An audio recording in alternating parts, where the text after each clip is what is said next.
Godmorgen. Hvad hedder det? Der er kraftigt med sprunget en stor, rigtig stor havre her. Og så var det en laks. Helt blank. Jeg er kraftigt med, men det var fordi, jeg skulle trække boblerne op. Jeg var lige kastet ud af springeren, så jeg kan kun lige se ringene nu. Så, men jeg har fået lin på mit hjul. Så det er dejligt. Det er en lin fra Shimano, som jeg simpelthen jeg har aldrig fisket med den. Jeg har lige testet den ved at tage nogle små kast. Prøv at se i bølgerne, mand. Jeg lover for, at jeg forstår, der er en fisk, mand. Men den har ikke drillet nu, linen, og det spiller bare. Så, men jeg er blevet lidt klogere. Fordi, som I ved, så vil jeg vide alt. Jeg vil vide alt om vores vand. Jeg vil vide alt om vores fisk. Jeg forsker i alt. Jeg googler alt. Jeg snakker med alle.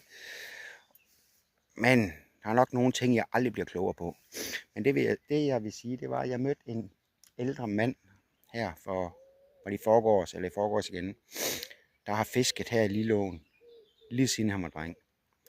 Han fortalte mig, at når vi har de her varme dage, så havørrederne, når de lige trækker op her i Lilleåen, så bliver de faktisk hernede i bunden. Så rykker de ikke rigtig på sig. Og så kan man gå og plukke dem her. Når der så kommer et skybrud, eller der bliver lidt køligere, så rykker de opad.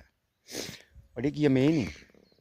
Fordi her om, jamen det er jo i næste måned, det er jo der, jeg plejer at plukke dem. Det er jo der er højsæson, men det giver mening, det han siger. Og det vidste jeg faktisk ikke.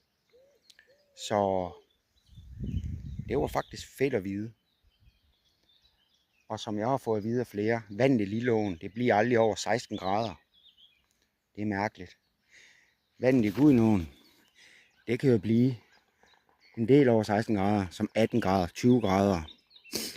Og det må ikke komme over 24 grader, fordi så dør laksen.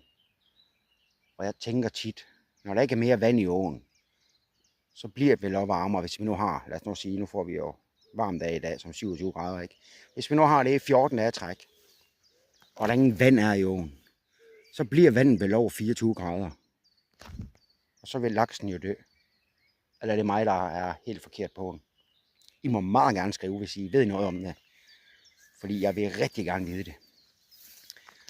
Men det er dejligt. Der er ikke nogen hernede.